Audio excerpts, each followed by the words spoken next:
What's happening in Gaza in Biden's last week in office? And how is the Israeli left working to undermine Prime Minister Netanyahu's relationship with the incoming Trump administration even before it assumes office? I'll have details on both of these stories and much more coming up on In Focus.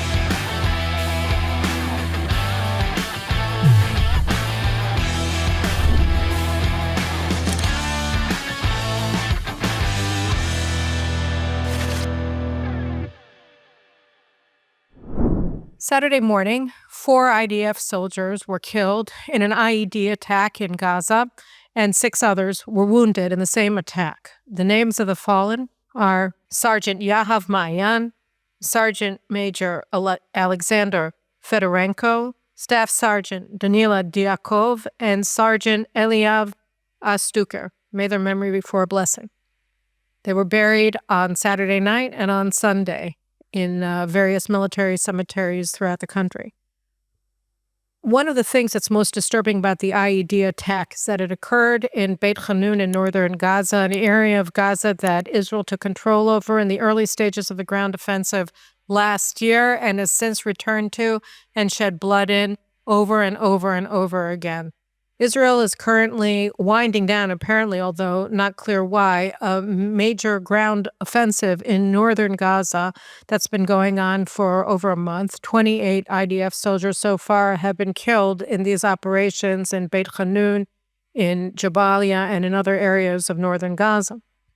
And the question that people are asking now with increased urgency and anger is, why do we continue to lose IDF forces? The IED attack that killed the 4 soldiers on Saturday morning was the second IED attack carried out successfully by Hamas against IDF forces in northern Gaza in the past week alone.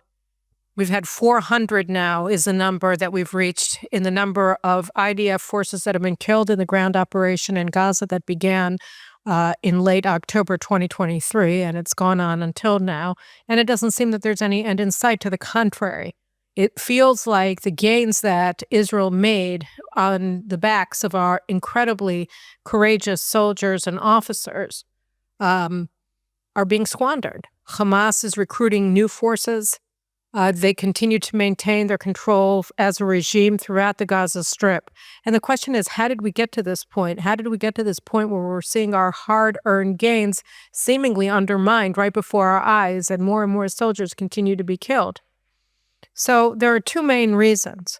The 2 main reasons are the U.S. demand under the Biden administration that Israel provide effectively unlimited supplies to Hamas throughout the war. So we saw, and we talked about last week in his interview with the New York Times, Secretary of State Tony Blinken discussed that from the very outset, the first day of the war, October 7th, the Biden administration, led effectively by him, began making this demand on Israel that we allow resupply to Hamas-led Gaza as much as possible, as early as possible. They started insisting that people were starving in Gaza from the first week of the war when they were fully supplied, right? I mean, there had been no siege of any kind on Gaza on October 6th, and so they were fully supplied, their larders were filled, and yet by October 10th, the administration was already on the ground here demanding that Israel open up passages to allow food, water, medicine, fuel, electricity to flow into Gaza under the control of Hamas. This has been the United States' demand under the Biden administration now for 15 months, and it has been debilitating. I read a report over the weekend that effectively said that Hamas has spent a lot less of its focus has devoted a lot less of its focus to its military operations in recent months than to maintaining its regime over Gaza. And the primary tool that it's been using to maintain its complete control over Gaza from a civil perspective is the so-called humanitarian aid that the United States has forced Israel to continue to provide to Gaza. So the idea, they call it humanitarian aid. It's supposed to be for the suffering people in Gaza who are supposedly innocent and have nothing to do with Hamas and are, in fact, Hamas's victims no less than the hostages that Hamas has been holding now for 15 months. But this, of course, isn't true, and we know that. The people of Gaza support Hamas. Not only did they vote for them, but they were exuberant. They were in ecstasy following October 7th, and they supported it overwhelmingly since then.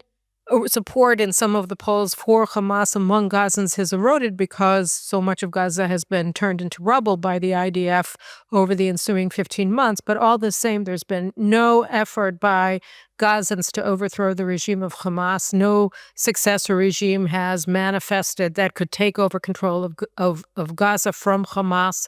Everybody who's raised his head has been killed by Hamas.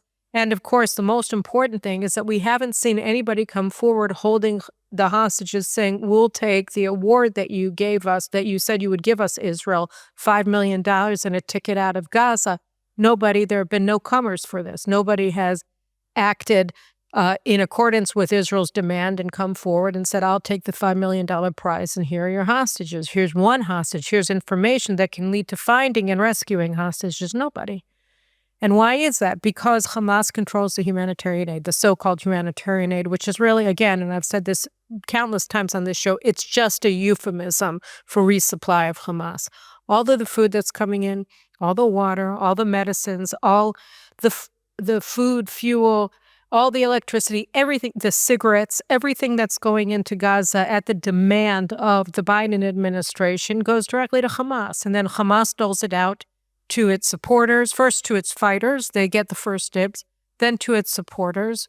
And the people of Gaza who aren't actively involved are the ones who get hosed. They're the ones that get the short end of the stick. And then they sell it in the open market at markups, and that's been the major source of Hamas's cash, has been selling this humanitarian aid. Another source of the cash is the humanitarian aid, so-called itself, because the IDF inspects all the trucks going into Gaza for weapons. But what it can't inspect in its metal detecting trucks is cash. And so what a lot of Hamas's supporters have been doing is they've been smuggling millions and millions and millions of dollars into Gaza in cash that Hamas then uses and they give to people. And that's how they've also been able to mobilize more people in Gaza to join Hamas, to join its ranks, because they have money, cash money to pay people to be terrorists in Hamas's terror army. So they've been able to recruit thousands of people to join their terror forces and fill their decimated ranks, because of the cash that's flowing into Gaza in these so-called aid trucks. So they control all the aids, they sell the aid. They sell all of the supplies that they don't want for themselves, right? And they get money that they're able to use to pay terrorists to join their ranks.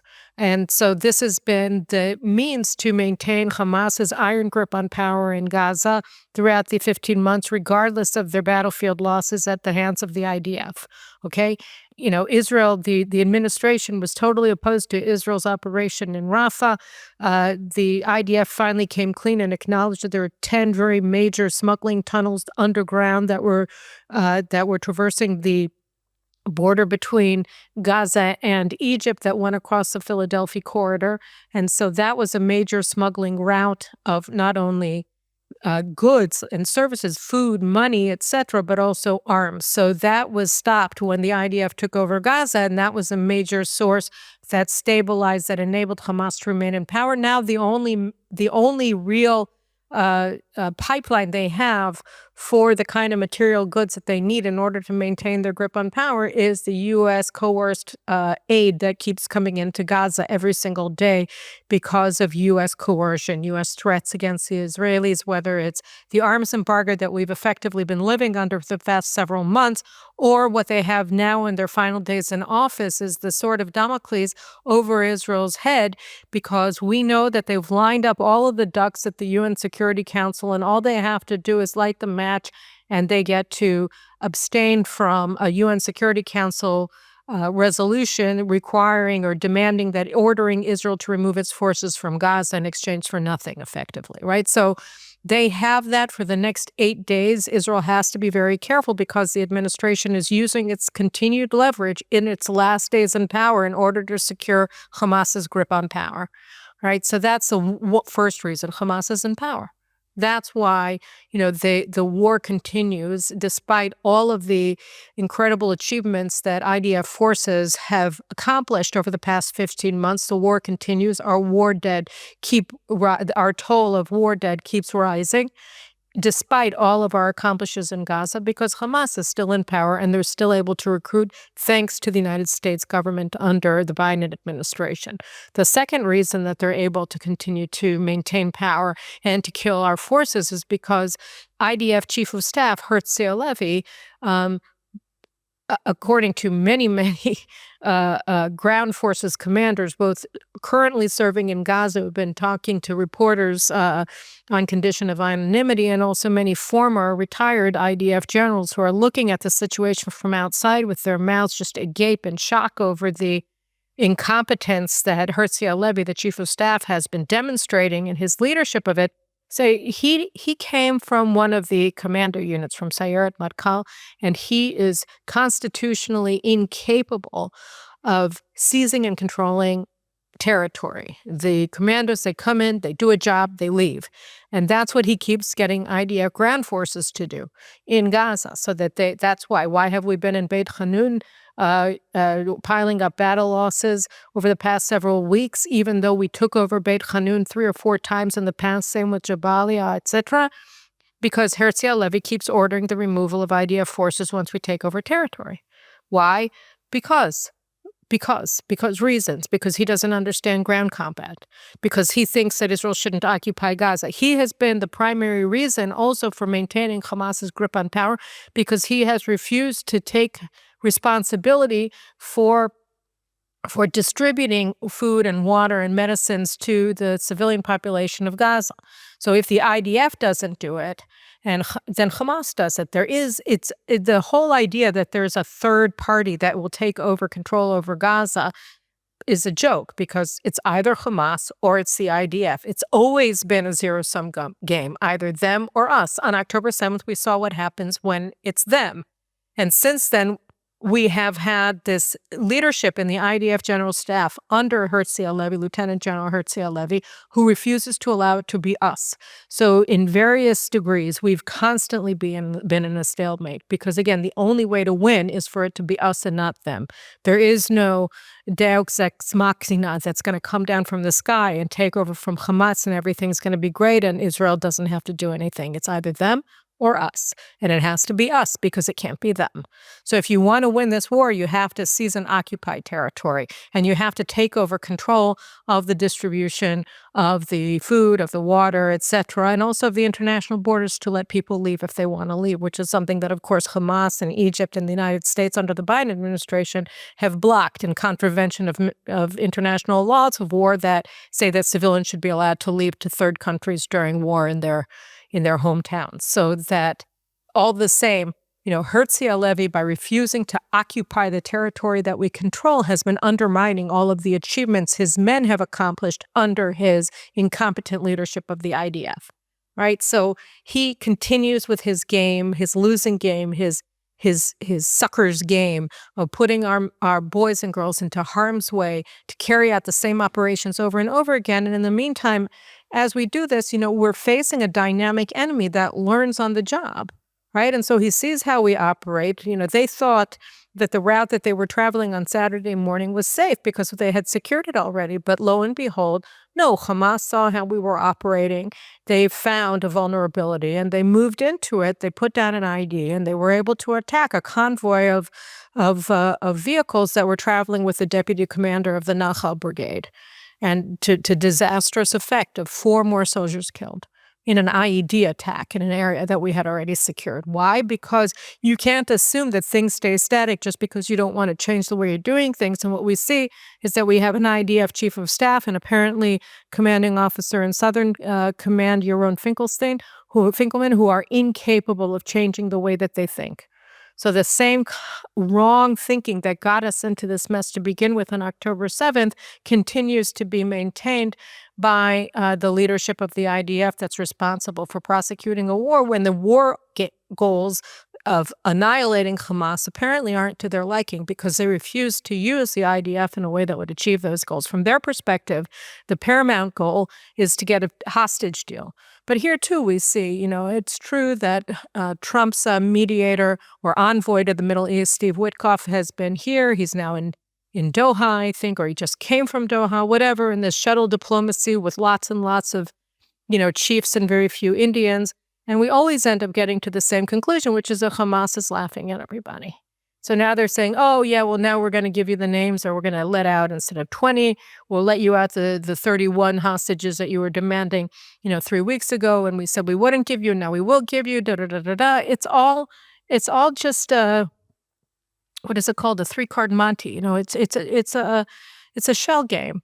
Are we really thinking that we're going to reach a deal with the people who carried out the sadistic carnage on October 7th? Who are holding our hostages in the worst possible conditions that anybody's ever seen. I mean, I don't think anybody's ever had to survive in the conditions that Hamas has forced our hostages to survive in. And I don't know, it's a disaster. And we're talking to them. We're like, what do we think we're going to get from this devil?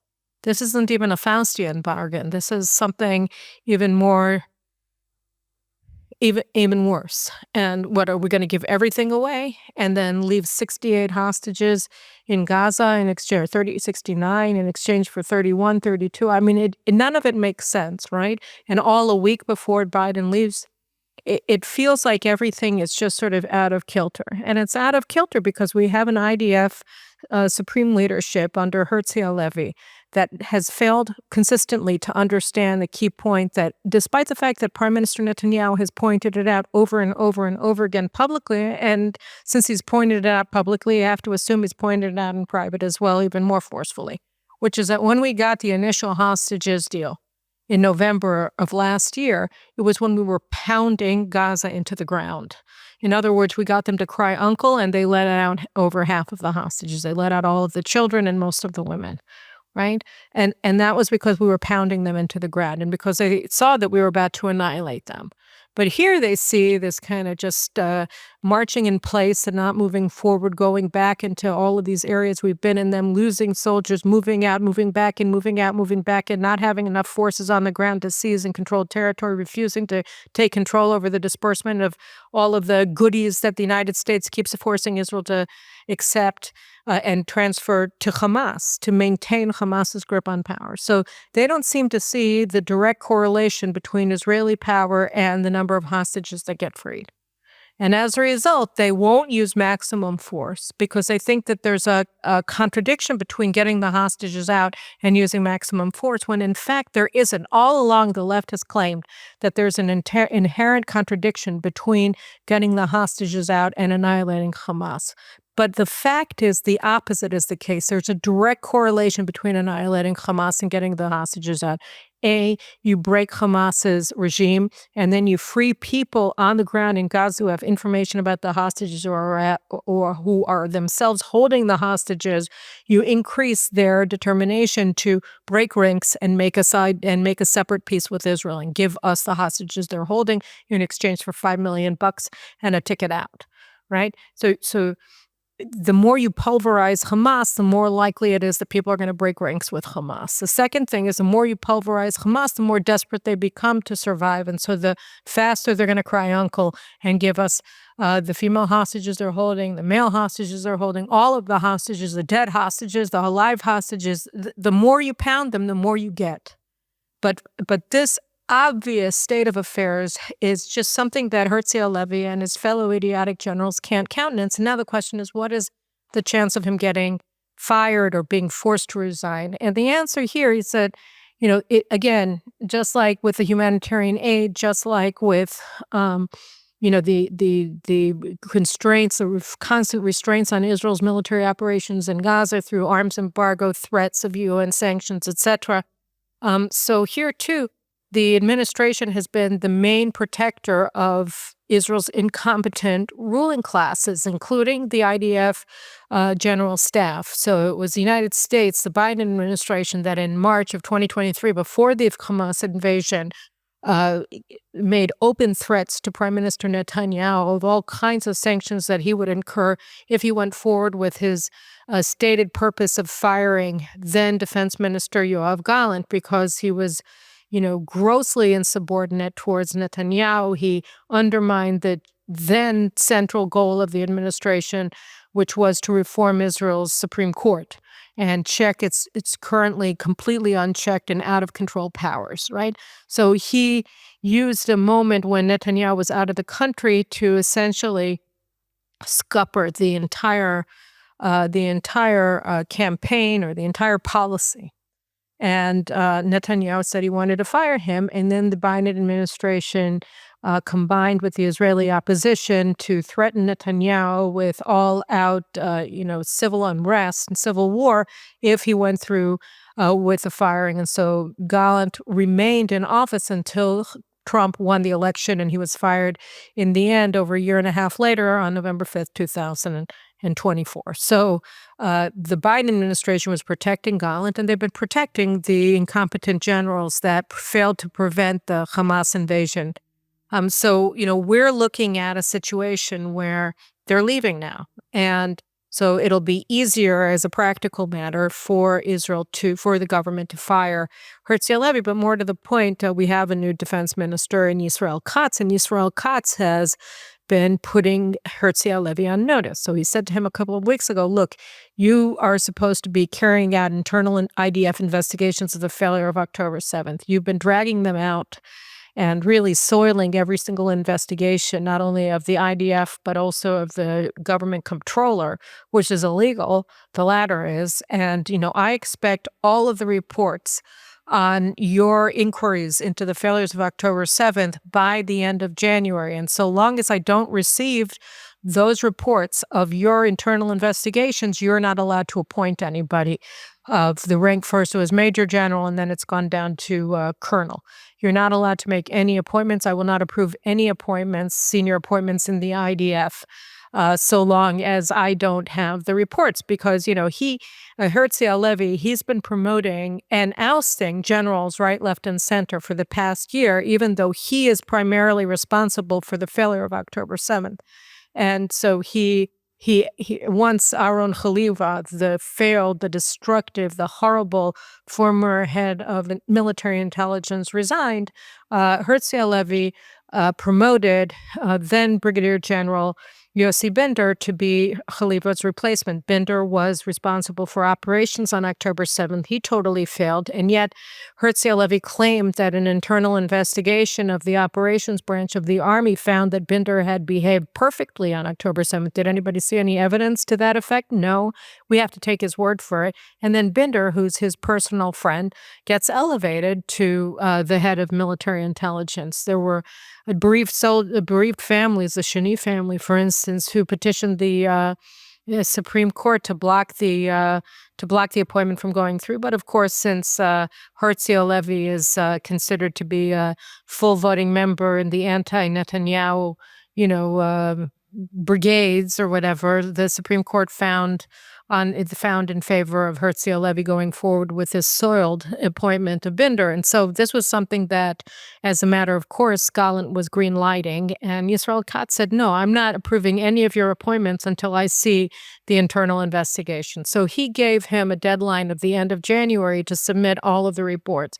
And Halevi has been trying to get out of giving those reports. And he's been doing a lot of things to try to undermine Katz's order, to build a case for not abiding by the order, etc. But it's not working because the public is sick of him, and he doesn't have the trust of the public. At any rate, over the weekend, Amir Baram, Major General, the Deputy Chief of Staff, Herzl Levy's deputy, submitted a letter of resignation effective at the end of February. So Baran's letter essentially said to Herzl Levy, yeah, the boss, it's time for you to go, because Herzl Levy isn't going to be able to appoint a successor to Baram so long as he doesn't hand in the investigations. And you can't have a situation where the IDF doesn't have a deputy chief of staff.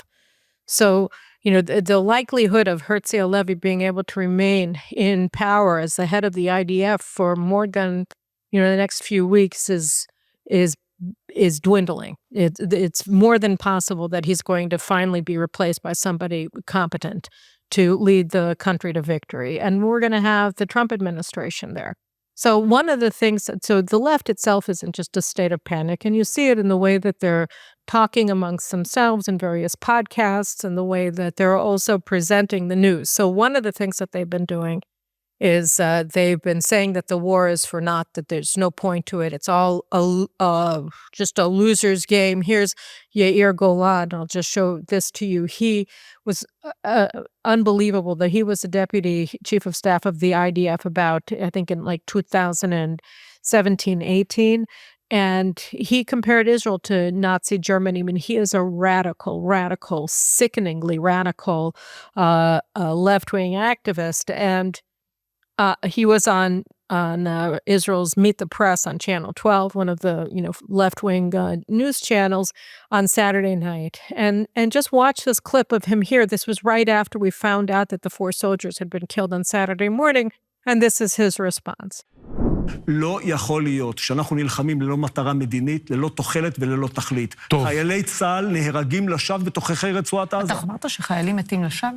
כן, חד משמעית. כשאין תכלית מדינית, כשאין הגדרה ברורה של מצבי סיום, כשאין שום ניסיון להביא את המלחמה לסיומה, זה חובה של ממשלה להביא לסיום המלחמה, לא להמשיך ולהקיז את הדם לשווא. כן, כל חייל נוסף שנהרג בתוככי רצועת עזה, זה מוות לשווא. So you see, he's saying they died for nothing. I mean, that's not true. It's true that there's a problem with the mission because it's being led by Yair Lapid, but Israel is in a war for its national survival, and everybody knows that. And yet, the new talking point is that the war has to end immediately. It's over. It's got to end. They changed the name of the WhatsApp group for the leadership of the anti-government riots from Kaplan Street Media Group to End the War Media Group. So their new thing is end the war because there's no point to it. It's all lost. It's all nothing. There's no point to anything. So this is what they're all saying. You have military reporter Carmela Menashe from Israel Radio, who has for years been sort of the voice of demoralization in Israel. And she kind of became a marginal character. And now she's back in full rage, making these statements saying that there's no point anymore to the war. The war has served its purpose. We're done, etc. While Hamas is still in power and rebuilding its forces, it's so manifestly untrue, but they think that they can play this game. The other thing that they've been doing is that they've been trying to pretend that, to resonate their messaging with Trump. So here is a billboard that was posted on Ayalon Highway last week. So, end the effing war. Make Israel sane again, right? So, or normal again. So what is that? The point here is that they're trying to say to Trump, this is what we really want. We just want to be a normal country. We want to end this war. The war is totally futile. There's no point to it anymore. Our soldiers are dying for nothing.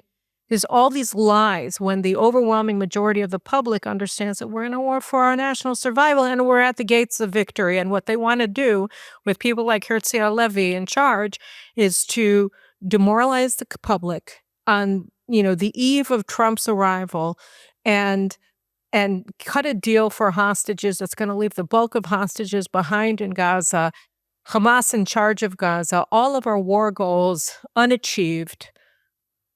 And this is how we're supposed to be facing Trump. And they're doing it supposedly, with Trump in mind, that this is the sort of thing that Trump would want. Of course, this is also a lie. But how do they go forward with this? Well, the other thing is fake polls. So the last thing that I want to talk to you about really is how the left is trying to present a picture, a false picture, under which Netanyahu doesn't have the support of the public. That the public actually, after October 7th, went very far to the left. Because why wouldn't you? You get invaded by the Palestinians, and they commit a one-day genocide, the likes of which even the Nazis didn't think of in terms of the level of sadism and the level of sadism and just the revolting nature of the attack. I'm sorry, I saw somebody very nice sent me film of some of the atrocities that took place on October 7th. Some of them I hadn't seen before. I was up all night. You can't watch these things. You can't remember what happened. You can't think back to what happened the day before yesterday to our men, women, and children and think for a second that this isn't a war for our national survival. Sometimes people lose track of what happened because, we're overwhelmed by the events because Pacific Palisades has gone up in smoke and, and LA is burning before our eyes, and you get inundated by the failures of the left that you forget, but we didn't forget in Israel. I didn't really need to see those videos to know that, but okay, I did, and it reinforced them. At any rate, so what are they doing? They're using fake statistics. I'm sure that this was familiar to many people in the United States. So you have, the different television stations and the newspapers ahead of Shabbat every Thursday or Friday, they put out weekly surveys of, where the different parties stand in the polls. And last Friday or this past Friday, Thursday, were very striking because and it's not new, but you have this vast disparity between what direct polls, that does polling for the right-leaning Channel 14, and what's his name? Lazaroff, I think is his name, who does the polls for Ma'ariv, based on the same data source that Channel 13 uses. So they put out their polls every Friday, and Channel 14 posts theirs every Thursday, and you had this incredible disparity, and not for the first time, for the umpteenth time. So what Ma'ariv poll claimed was that Netanyahu is just he's lost, he's a loser, right? The Likud, I think, according to Ma'ariv, is polling. Let me just get the numbers in front of me so I don't make it up. They're down, now they have in the Knesset 32 seats, and according to Ma'ariv, they're down to 21. But there's more to that. Remember Naftali Bennett, the guy who had 6 mandates in the last Knesset, and he used them to become prime minister by selling out his voters who were overwhelmingly on the right and forming the most radical left-wing post-Zionist coalition in Israeli history, replete with veto power to the Muslim Brotherhood Party. Remember that? Remember that, Naftali? Remember my former friend, Naftali Bennett, who I ran for the Knesset with in the first of the 5 elections because he was running to the right of Likud. And so he's told me that this is what we were going to do, and I idiotically believed him, and I lent him my name. Anyway, that Naftali Bennett, that one, the one who totally betrayed everything that he claimed to stand for. So now he's repackaged himself, and the left, all the same people who are funding all of the anti-government riots, have all lined up behind him. So Ma'ariv's poll shows that the Likud is down to 21, but lo and behold, Naftali Bennett is up to 27 mandates in the polls, and that in head-to-head or in a direct election in the Knesset, he will win with the left-wing branch and bloc, and they will have 67 mandates in Israel's 120-member Knesset, and the Likud and its coalition will only have 43, right? And then the Arabs will have their 10 seats. So Naftali Bennett, who didn't even run in the last elections because he wasn't going to cross the threshold of 4 seats, suddenly is up to 27, and he's going to have a 67-seat ruling coalition in the Likud, and all of the right-wing parties that now have 64 seats in the Knesset, they're going to be down to 43. So is this true? Then you had another poll. You had direct polls poll in Channel 14. Direct polls was the only one that foresaw accurately the results of the November 2022 election that gave the Likud 64 seats, and they won. They actually got 62 seats, and then in these vote-sharing agreements that we have as part of our parliamentary weirdness, they got 64, and that was what direct polls had foreseen, 61, 62 seats. They won. Everybody else foresaw that the Likud and its coalition partners were going to lose the election. So direct polls was the only one that got it right. All the other ones failed. And they have, for the past couple of months, been projecting an absolute majority once again for the Likud and its coalition partners in future elections. And on Thursday night in their poll, they had Netanyahu and the Likud party up to 34 seats. So it's a 13-point disparity, or a 13-seat disparity. That's about 300,000 votes, okay, from 21 to 34. Seats in the Knesset, and they didn't poll Naftali because he hasn't announced that he's running, so they don't do that. But the left wing, to the coalition having a 63-seat majority, the the left wing had 47 seats and the Arabs had their 10 seats. So 47 to the opposition versus 43 to the coalition in Ma'ariv seats. It's almost a mirror image, only it's even more exaggerated. That the coalition is down further than the opposition is. The coalition is down in the Ma'ariv poll more than the opposition is down in the direct polls poll. And the question is, how do we understand this disparity? So when Naftali was running in the elections, in 4 successive elections, his actual natural support base on the right, when I ran with him, he didn't cross the threshold. He was short of the 4 seats that he needed to get into the Knesset. And that was in, when was it? April of 19. And then he joined together forces with the National Religious Party, and he got 5 seats, 7 seats, etc., and all of these things. So they had 4 or 5 seats, and then he got 2. So the whole time that he was running with the National Religious Party, basically, Naftali was worth about 2 seats. Okay, and those seats are these organic seats of the national religious community that lean center left.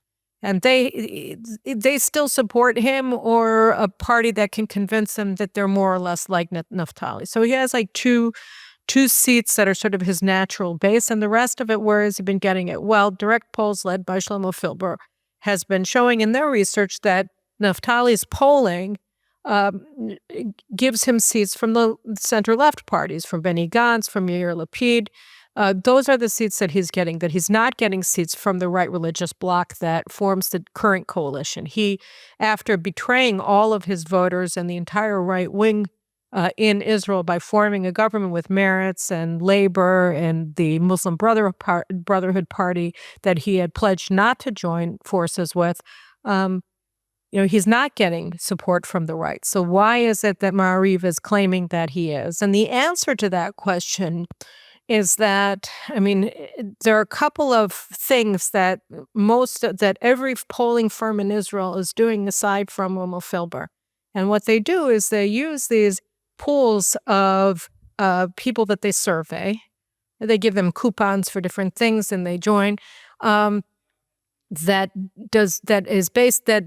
projects results based on 2 fallacies. So the first fallacy is the Arab voter. So that rather than talk about actual people who vote, they go to the Israel's Bureau of Statistics, and they see that 19% of Israelis are Muslims, and they give them 19% of the vote. But actually, what we see in all of the past elections is that the Arab parties don't get 20 seats; they get 10 seats, and so you have a much less than 100% voting among Israeli Arab Muslims. You have 50% more or less. If you just look, if all of them are giving their votes to the Arab parties, and the Arab parties only get 10 seats in the Knesset rather than 20, even though Arab Israelis are 19% of the population, then what they do is they take the extra seats and they distribute them to left-wing parties.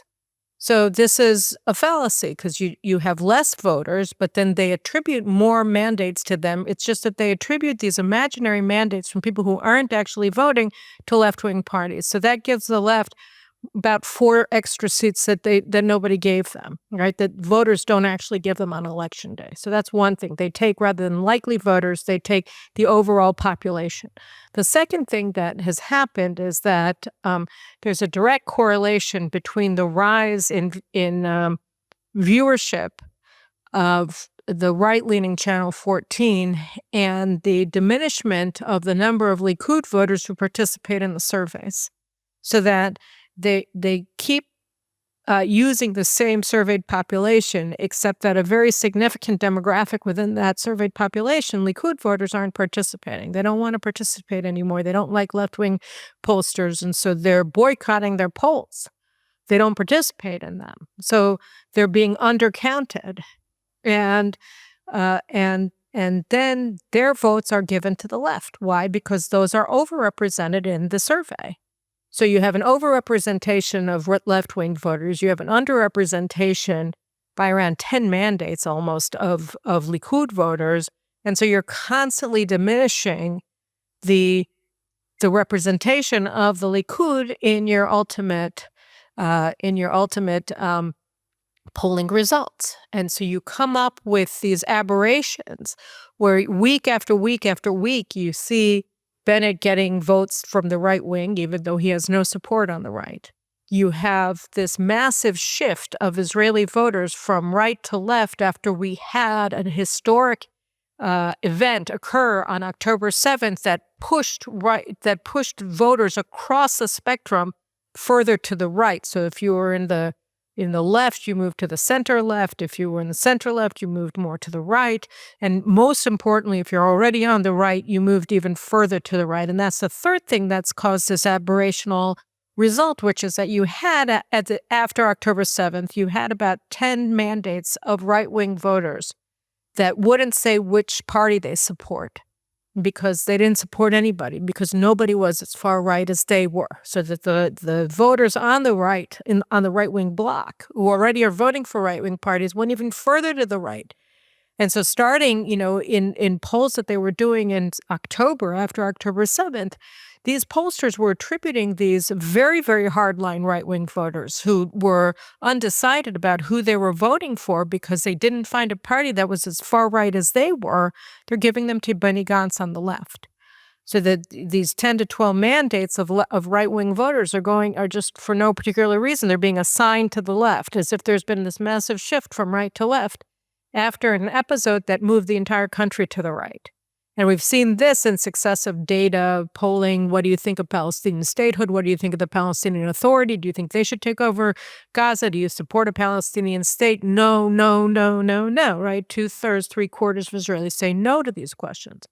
So you have and again, direct polls is the only one that got it right ahead of the November 2022 election. So all of this is just to make a short story long, which is that they're presenting this, and I know that there are people who have been going to Mar-a-Lago with this data and trying to get, Trump to meet with Naftali Bennett because he's going to be the next prime minister of Israel, and Netanyahu is not supported by the public. It's all just a show. It's all a lie, right? Netanyahu has never been more supported by the public. His levels of support in head-to-head versus, possible replacements, Gantz, Lapid, whatever, he's polling more than twice their numbers, right? I mean, more like if they're at 20%, he's well over 40%. And in some of the recent polls, he's gone over 50% for the first time since October 7th. So you're seeing he's completely rebuilt his position among the right religious bloc. There hasn't been any shift from right to left in the polls. It's not that the left has just picked up, 10, 15 mandates. To the contrary.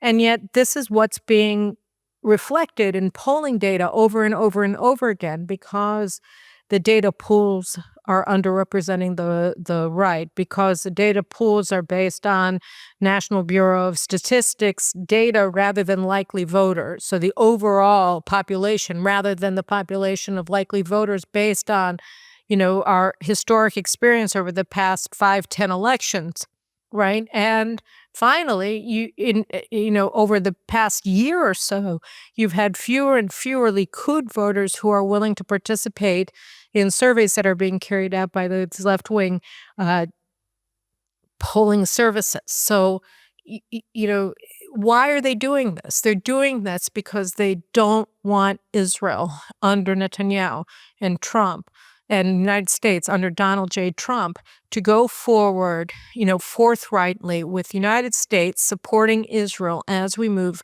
from, just surviving the Biden administration and continuing the fight, even though we don't have the tools to win it because they've been placing us under arms embargo and constant threat of UN Security Council condemnations, right? Now we're poised at this brink where we can finally secure our victory. We can annihilate Hamas even as it rebuilt its strength. We have the ability to do that. We have the soldiers to do that. We have the will to do that. And we will do it. And, and they're going to, President Trump has promised he's going to end the arms embargo. But if in the meantime you have enough people whispering in his ears saying Israel wants to finish the war, Israel doesn't want to do this anymore, there's no point, it's futile, just give us our hostages back. There's an inverse correlation between Israeli military success and the rescuing of the hostages when exactly the opposite is the case. And Netanyahu is reviled by the public, which has come to admire him more probably than ever before because of his leadership of the war effort in the face of so many cross currents trying to undermine our ability to fight. So you see, we're poised at this precipice, where we're panting and limping to the finish line of the Biden administration at the same time that we've created, despite the Biden administration, opportunity for a major strategic shift for the better, for an Israeli victory, for regional stability, the likes of which we haven't seen since the Six-Day War in 1967. And they want to tear apart our capacity as a nation through undermining communications, sullying the waters between the Netanyahu government and the incoming Trump administration before Trump takes office. So it's very important to keep our head to the ground, to understand what's going on, to remain determined, to remain clear-sighted about what's at stake. We're in the same war we were in on October 8th. It's a war for our national survival. It's a zero-sum game between the state of Israel and the Jewish people and Hamas and the barbarians that carried out the largest massacre of Jewish people since the Holocaust. And we have to win. We can win. We've been undermined right, left, and center for the past 15 months.